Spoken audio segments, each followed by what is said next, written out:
శ్రీ విష్ణు రూపాయ నమశివాయ. మొన్న ఈ మధ్య శివాలయానికి వెళ్ళి అక్కడ స్వామి దర్శనం చేసుకుని చక్కగా అరుగు మీద కూర్చుని ప్రసాదం తింటున్నాం. అక్కడ స్పీకర్లో ఒక తెలుగు పాట వస్తుంది. బెంగళూరులో గుళ్ళల్లో అప్పుడప్పుడు అన్నమయ్య, రామదాసు ఇలాంటి పాటలు వేస్తూ ఉంటారు. అయితే ఇది పరమేశ్వరుడి గురించి. అందులో సాహిత్యం చాలా అద్భుతంగా ఉంది. శివయ్య నీ సిగముడిలో సిక్కుకుంటిరా, నన్నింకొక నందిగా ముడెయ్యి నీ ఘాటికి, ఇలాంటి అద్భుతమైన చరణాలున్నాయి. సాహిత్యం చాలా బాగుంది. అలాగే పాడిన ఆయన గొంతులో ఎంతటి ఆర్ద్రతో, అది జస్ట్ స్పీకర్‌లో వింటూ ఉంటేనే కొన్ని కొన్ని చరణాల్లో కళ్ళమ్మట నీళ్ళొచ్చేస్తున్నాయి. నేను అదేదో ప్రైవేట్ సాంగ్ అనుకుని ఆ పూజారి గారిని వెళ్ళి అడిగా తర్వాత. "ఏమిటండి ఇప్పుడు మీరు పెట్టిన పాట" అని. అంటే ఆయన కన్నడలో చెప్పారు. 'కన్నప్ప' అని సినిమా వస్తుంది గదండీ తెలుగులోను. అందులో పాటిది అని జెప్పాడు. నాకు చాలా మనస్సును తాకింది. వస్తూ ఉంటే దారంతా అదే ఆలోచన. దాంతో ఇంటికి రాగానే మొట్టమొదటొచ్చి ఇంటర్నెట్‌లో వెతికాను. ఈ మధ్యొచ్చే పాటలు విన్నా సరే, చూసినా సరే, వెంటనే వెళ్లి చెవులు, కళ్ళు కడుక్కోవాల్సిన అవసరం ఏర్పడుతుంది. చాలామందికి తెలుసు కదా! కానీ చాలా కాలం తర్వాత ఈ పాట వినడం, చూడటం, భావించటం. అంటే గుళ్ళో కూర్చొని విన్నా. ఇంటికొచ్చి వీడియో చూసా. ఆ రాత్రి నిద్రపోతూ భావించా. ఈ మూడిటి ద్వారా నా కళ్ళని, మనస్సుని తడిపింది పాట. చాలా అద్భుతంగా అనిపించింది.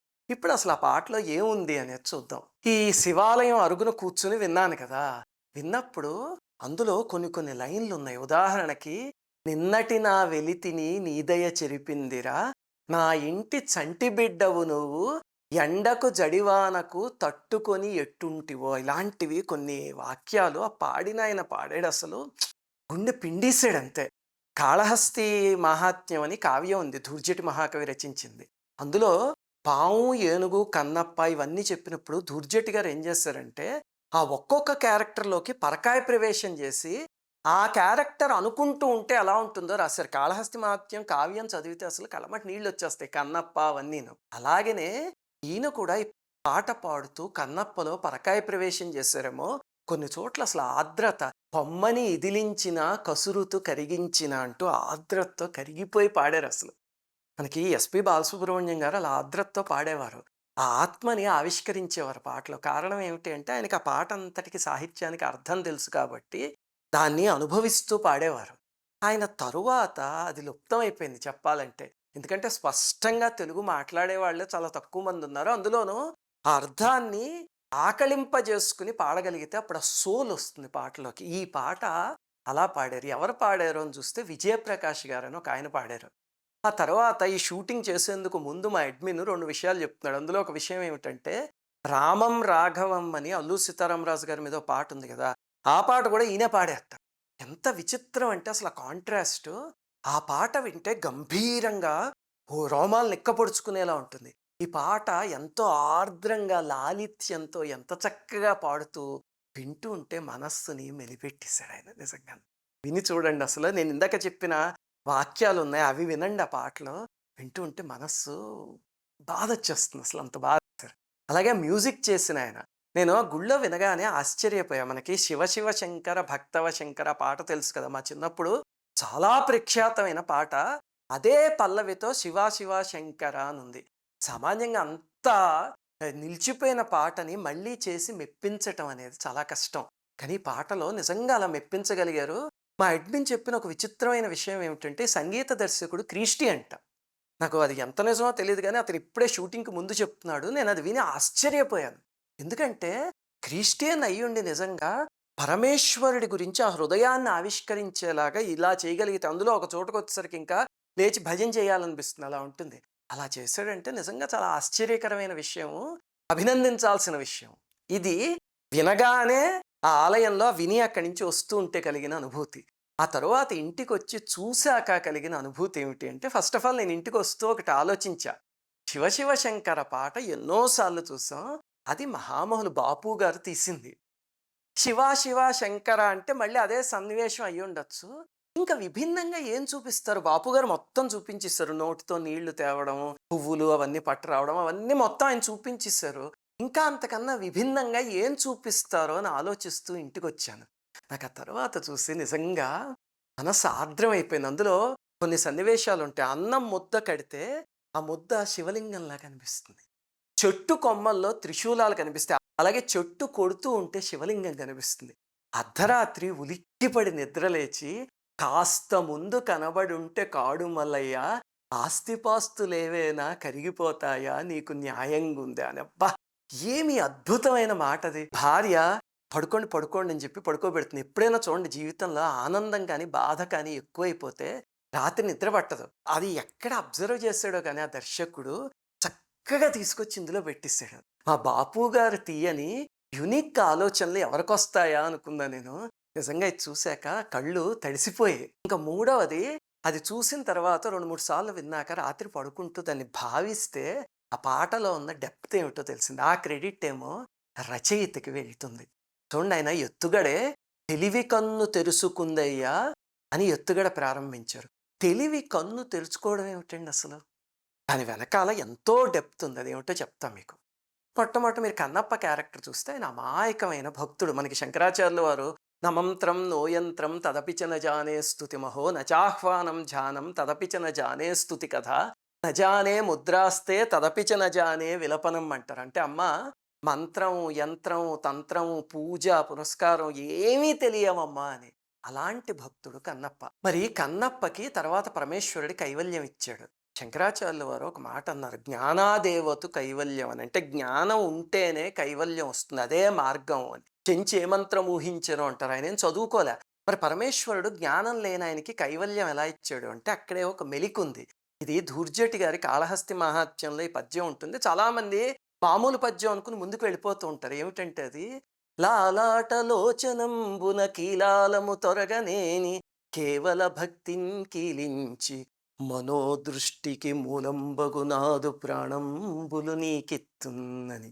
దాని అర్థం ఏమిటంటే, ఈయన కన్నప్ప ఒక కన్ను తీసి పెట్టేశాడు కదా, రెండో కంటి నుంచి నెత్తురు వస్తూ ఉంటే అక్కడ కాలి వేలు గుర్తుగా పెట్టుకుని రెండో కన్ను కూడా పీకే పోతూ అప్పుడు అనుకుంటాడు, పరమేశ్వర నీ రెండో కన్ను నుంచి వస్తే నా రెండో కన్ను ఇచ్చేస్తున్నా, కానీ నువ్వు 3 కళ్ళ దేవరవి అని చెప్పారు, మరి నీ మూడో కంటి నుంచి వస్తే నాకు ఎలా కనిపిస్తుంది అది అన్నప్పుడు కన్నప్ప కేవల భక్తిని కీలించి మనోదృష్టికి మూలంబగు నాదు ప్రాణంబులు నీకిత్తునంటే, నాకు కూడా ఒక మూడో కన్ను ఉందిలే అని ఆ కన్నుని తెరిపించి పరమేశ్వరుడు అప్పుడు మోక్షం ఇచ్చాడు. దాన్ని ధూర్జటి గారు ఆ పద్యంలో అంత చక్కగా పెడితే, ఈయన దాన్నే ఎత్తుగడ కింద తెలివి కన్ను తెరుచుకుందయ్యా అన్నారు. తెలివి కన్ను అంటే అది జ్ఞాననేత్రం అన్నమాట. ఆ తర్వాత మనస్సు నిన్ను తెలుసుకుందయ్యా అన్నారు. మనస్సు తెలుసుకోవడం ఏమిటండి అంటే, ఈ జ్ఞాననేత్రం తెరుచుకుంటే అప్పుడు భగవంతుడి అసలు స్వరూపం తెలిసి ఆత్మ సాక్షాత్కారం అంటే ఏమిటో అది అనుభవం అవుతుంది. ఆత్మ సాక్షాత్కారం అంటే ఏమిటి అంటే, మనకి రామదాస్ గారు అంటారు, అండాండంబులు పిండాండంబులు బ్రహ్మాండంబులు బ్రహ్మలు మొదలుగా నదులు వనంబులు నానామృగములు విదిత కర్మములు వేదశాస్త్రములు అని. అలాగనే అనమాచార్యుల వారు అంటారు, నిండార రాజు నిద్రించు నిద్రయునొకటే అండనే బంటు నిద్ర అదియునొకటే బ్రహ్మం ఒకటే పరబ్రహ్మం ఒకటే. ఆత్మసాక్షాత్కారం అంటే అర్థం ఏమిటంటే, తనలో ఏముందో తెలుసుకుని, నీవార శూకవర్తన్వి అంటాం కదా మనం, అదే అన్నిటిల్లోనూ అందరిలోనూ అన్ని జీవుల్లోనూ మొగలోను ఆడలోను జంతువులోను కుక్కలోను చెట్టులోను పుట్టలోను అన్నిటిలో ఉంది అని తెలిస్తే, అది అనుభవించగలిగితే దాన్ని ఆత్మసాక్షాత్కారం అంటారు. అదే అంతా రామమయం అన్న బ్రహ్మం ఒక్కటే అన్న కీర్తనలన్నీ వాళ్ళకి ఆత్మసాక్షాత్కారం కలిగి వచ్చి ఆ అనుభూతిని అయినా జానపద భాషలో చక్కగా రాశారు. మనసు నిన్ను తెలుసుకుందయ్యా అంటే, స్వామి అన్నిటిలోనూ నువ్వే ఉన్నావు అని. అందుకే దారంట కొమ్మలు శివశూలాలే అంటారు. ఆ కొమ్మలన్నీ శూలాల కింద కనిపిస్తాయి. ఓంకారం పలికినవి పిల్లగాలులే. చూడండి, అని గాలి వస్తూ ఉంటే అందులోంచి కూడా ఆయనకి ఓంకారం వినిపించిందిట.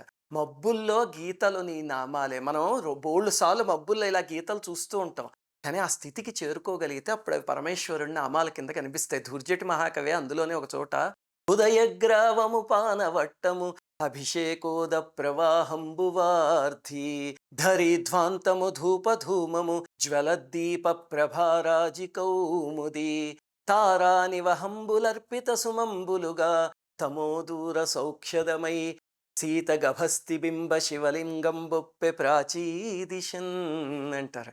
అంటే ఆయనకి సంధ్యావందనానికి వెళ్ళినప్పుడు అక్కడున్న కొండ, కిందున్న నీళ్లు, ఆ పైనుంచి నక్షత్రాలు అవన్నీ కూడా పరమేశ్వరుడు రూపంలో కనిపించే, ప్రకృతి అంతా పరమేశ్వరుడి కింద కనిపించింది అని. ఆ స్థాయిలో ఆలోచించి రామజోగయ్య శాస్త్రి గారు రాసిన పాట ఇది. ఇంతకుముందు 'లాహే లాహే' అని ఒక పాట మీకు చెప్పా. ఆ తర్వాత తెలిసింది నాకు ఆయనే రచించారది అని. ఆయన అక్కడ జానపద సాహిత్యంలో అర్ధనారీశ్వర తత్వాన్ని చూపిస్తే, ఇప్పుడు అలాంటి తేలిక తేలిక పదాల్లోనే బరువైన శివతత్వాన్ని తీసుకొచ్చారు.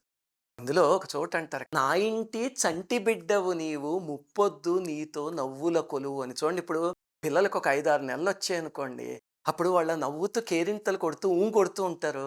అప్పుడు బోలెడు సార్లు మా పిల్లలతో గూడా నేను ఆడేసుకుంటూ ఉంటే మా ఆవిడి, "ఏవండీ ఏమిటండి 9 దాటేసింది. మీరింకా ఆఫీస్‌కెళ్ళకుండా వీళ్ళతోనే కూర్చుంటారా? ఈరోజు లీవ్ పెడతారా ఏమిటి?" అని అడిగేది. ఆ చిన్న బిడ్డలతో ఒళ్ళు తెలీదు. అలాగనే ఆ శివలింగం దొరికేసరికి చంటి బిడ్డలాగా ఇంక ముప్పొద్దుల ఇల్లు ఏమీ లేకుండా శివలింగంతోనే అన్నది ఎంత అద్భుతమైన సాహిత్యం రాశారు చూడండి. ఇలాంటి పాటలకి అవార్డులు రావాలి. వస్తే ఆ అవార్డుకి సార్థకత. ఇలాంటివి పాడిన వాళ్ళకి, తీసిన వాళ్ళకి, రాసిన వాళ్ళకి, అలాగే ఆ మొత్తం టీమ్ ఉన్నారు. వాళ్ళందరికీ శివాశీస్సులు పరిపూర్ణంగా ఉండాలి అని చెప్పి కోరుకుంటున్నా. ఈ పాట కళ్ళకి, చెవులకి, మనస్సుకి మూడింటికి ఆనందం కలిగించింది. ఒకవేళ మీరు వినకపోయి ఉంటే వెంటనే వెళ్ళి వినండి. అనుభూతి మీరు పొందుతారు. అందులో శివరాత్రి వచ్చేస్తుంది కదా!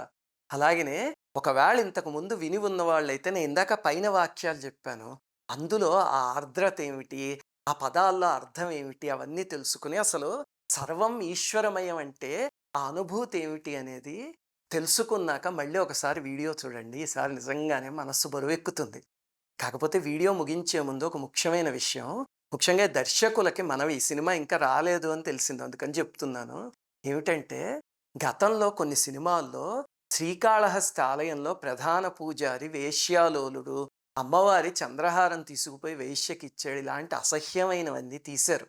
న్యాయంగా అయితే అది ధూర్జటి కాళహస్తి మహాత్మ్యంలో కానీ, లేకపోతే పెరియ పురాణంలో కానీ 2 చోట్ల ఎక్కడా లేవు. అలాగా ఒక పెద్ద ఆలయానికి, పంచభూత లింగానికి ప్రధాన పూజారి కింద చేసిన ఆయన్ని అంత అసహ్యంగా ఏదో సినిమాలో వ్యాపారం కోసం చూపించటం అనేది చాలా తప్పు. అలాగనే ద్రౌపదీదేవి కర్ణుడిని 6వ భర్తగా కోరుకుందని, ఇలాంటి అసహ్యమైనవి సినిమాల్లో తీస్తే చరిత్రకి ద్రోహం చేసిన వాళ్ళం అవుతాం. క్యారెక్టర్ అసాసినేషన్ అది. ఎందుకంటే ఇప్పుడు కావ్యం ఉంది, కాళహస్తి మహాత్మ్యం ధూర్జటి గారిది. నాకు తెలిసి 99.99% ఎవరు చదివి ఉండరు. కొంచెం మందే చదువుతారు ఈ కాలంలో. సినిమా అయితే అందరూ చూస్తారు. అలాగే మహాభారతం వ్యాసుడిది మూలం చదివిన వాళ్ళు చాలా తక్కువ మంది. 5% మంది తెలుగు వాళ్ళు ఉండొచ్చు మొత్తం చదివిన వాళ్ళు. కానీ ఒక సినిమా అయితే మొత్తం 100% చూస్తారు. అందుకని సినిమా తేలిగ్గా జనాల్లోకి చొచ్చుకుపోతుంది. ఈసారి ఇంకా సినిమా తీయలేదు కాబట్టి ముందే చెప్తున్నాను. కాళహస్తి ప్రధాన పూజారి గారిని అలా వేశ్యాలోలుడని అలాంటివి అసహ్యమైనవి తీయకండి. అవి ఎక్కడ చరిత్రలో లేదు. మీ అందరికీ మరోసారి మహాశివరాత్రి శుభాకాంక్షలు. శ్రీమాత్రే నమః. అందరికీ నమస్కారం. మన ఆధ్యాత్మిక వీడియోల్ని 3 ఛానల్స్గా విభజించాం. 3 ఛానల్స్కి సబ్స్క్రైబ్ చేసుకొని పక్కనే ఉన్న బెల్ ఐకాన్ని క్లిక్ చేయండి.